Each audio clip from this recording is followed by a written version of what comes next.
സുസുക്കിയുടെ ജനപ്രിയ ചെറുകാർ മോഡലായ ആൾട്ടോയുടെ 10ാം തലമുറ 2026-ൽ ജപ്പാനിൽ അവതരിപ്പിക്കപ്പെടുമെന്ന് റിപ്പോർട്ടുകൾ സൂചിപ്പിക്കുന്നു.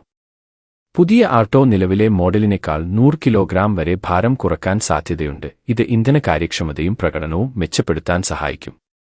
ഭാരക്കുറവ്: നിലവിലെ ആൾട്ടോയുടെ ഭാരം 680 കിലോഗ്രാം മുതൽ 760 കിലോഗ്രാം വരെയാണ്. പുതിയ മോഡലിൽ ഇത് 580 കിലോഗ്രാം മുതൽ 660 കിലോഗ്രാം വരെ കുറയ്ക്കാനാണ് ഉദ്ദേശിക്കുന്നത്. ഇത് സുരക്ഷാ മാനദണ്ഡങ്ങൾ പാലിക്കുമ്പോൾ ഭാരം കുറയ്ക്കാനുള്ള ശ്രമത്തിന്റെ ഭാഗമാണ്.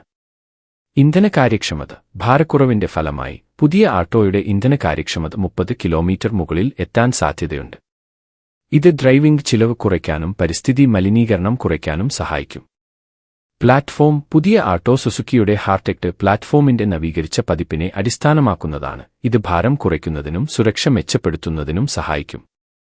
ലോഞ്ച് ടൈം ലൈൻ: ജപ്പാനിൽ 2026-ൽ അവതരിപ്പിക്കപ്പെടുന്ന പുതിയ ആൾട്ടോ ഇന്ത്യയിൽ 2027-ഓടെ എത്താൻ സാധ്യതയുണ്ട്.